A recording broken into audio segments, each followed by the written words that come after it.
Bienvenue dans notre exploration du jour. On a tous en tête cette image, ce petit robot Wall-E tout seul sur une terre recouverte de déchets. Oui, une image iconique. Vraiment, ce film de 2008 réalisé par Andrew Stanton a laissé une trace profonde dans le cinéma d'animation.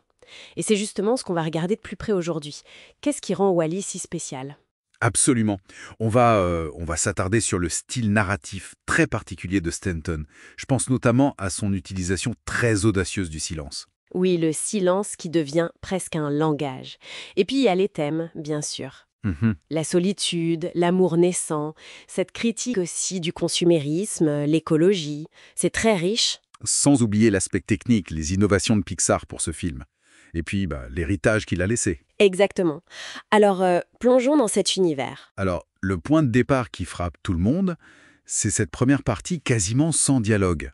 C'est un sacré pari narratif quand même, hein. Oui, c'est très fort. Stanton, il ne se contente pas de juste limiter les mots. En fait, il mise tout sur l'animation, sur le son, la musique, pour nous faire ressentir ce que vit Wall-E. Sa curiosité, son isolement, tout passe par là.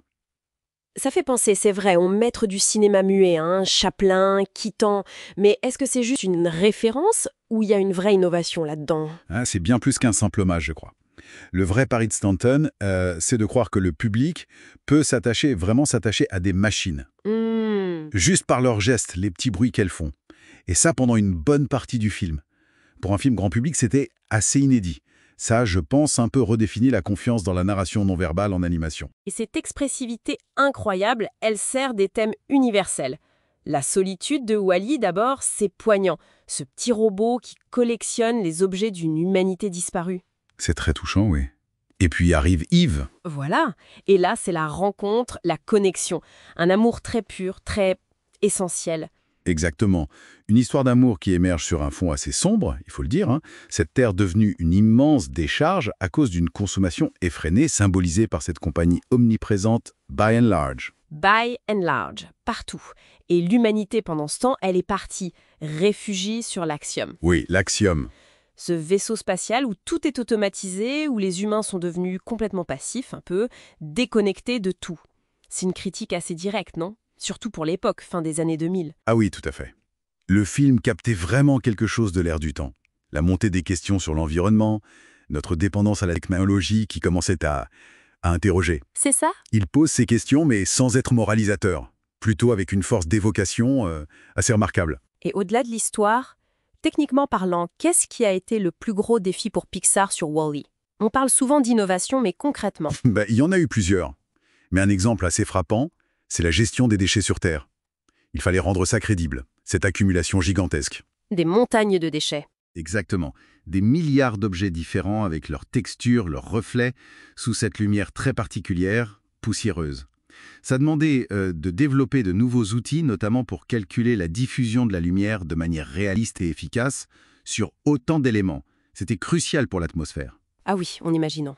Et ça crée ce contraste saisissant avec l'environnement nickel, très lisse de l'Axiom. C'est fascinant de voir comment la technique se met au service direct de la narration et de l'émotion. Et toute cette audace narrative et technique, elle a été récompensée. Oui, le succès a été là, critique et public. L'Oscar du meilleur film d'animation, évidemment, mais il y a aussi eu cette nomination pour le meilleur scénario original. Ce qui est rare pour l'animation. Très rare, oui. Et ça a vraiment participé à élever le statut de l'animation, à montrer qu'elle pouvait aborder des sujets profonds, complexes. On a vraiment senti, après Wall-E, que quelque chose avait changé. Que l'animation n'était plus juste pour les enfants, mais qu'elle pouvait parler à tout le monde avec intelligence et ambition. Son influence est encore palpable aujourd'hui. Absolument. Il a prouvé qu'on pouvait faire confiance à l'intelligence du public, même avec des partis pris aussi radicaux que ce long silence au début.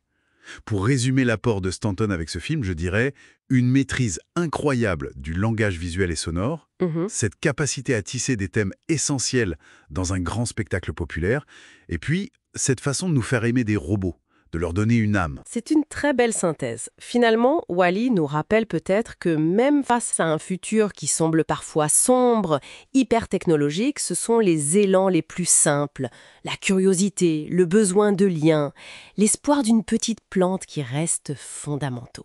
C'est une belle piste de réflexion. Quelle image ou quelle idée de Wall-E continue de résonner le plus fort pour chacun d'entre nous aujourd'hui ? C'est une excellente question à se poser. C'est une œuvre qui, clairement, continue de faire réfléchir et de dialoguer avec notre présent. N'hésitez pas d'ailleurs à partager votre propre perspective sur ce film si marquant.